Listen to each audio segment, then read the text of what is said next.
강릉 급발진 의심 사고에 대한 법적 공방이 계속되고 있는 가운데 오늘 민사소송 5번째 재판이 진행됐습니다. 민사재판 진행에 따라 형사사건 종결이 미뤄지는 이례적인 상황이 이어지고 있습니다. 이하라 기자입니다. 지난 2022년 12월 6일 강릉에서 발생한 급발진 의심 사고.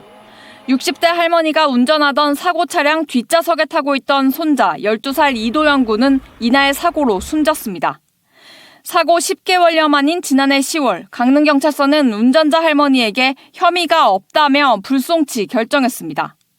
국가수 감정 결과에 대한 한계를 인정한 겁니다. 그러나 사건 기록을 넘겨받은 검찰은 2달 만인 지난해 12월 경찰에 재수사를 요청했습니다. 민사소송 과정에서 나올 수 있는 추가 감정 결과를 더 검토해봐야 한다는 게 검찰의 입장이었습니다. 경찰은 10달 동안 수사한 끝에 내린 혐의 없음 결정을 사실상 보류한 상태에서 민사소송을 지켜볼 수밖에 없는 입장입니다.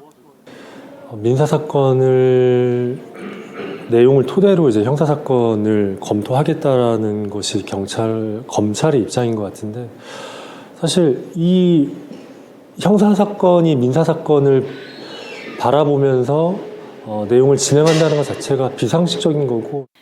그리고 오늘 열린 5번째 민사재판.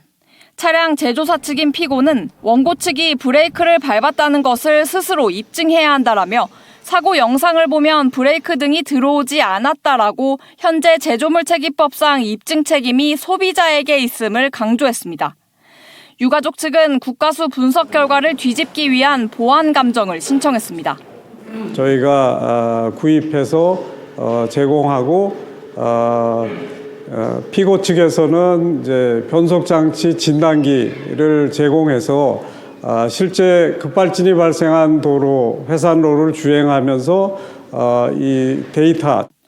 여기에다 지난 2020년 경기도 판교에서 볼보 급발진 의심 사고가 났는데 이 사고에 대한 감정 결과와 재판 과정이 강릉 사고와 매우 비슷했습니다. 이 때문에 유가족은 다음 달 17일쯤 해당 사고의 재판 결과가 나오면 강릉 사고의 민사재판은 물론 형사사건 종결에도 적지 않은 영향을 미칠 것으로 예상하고 있습니다. MBC 뉴스 이하라입니다.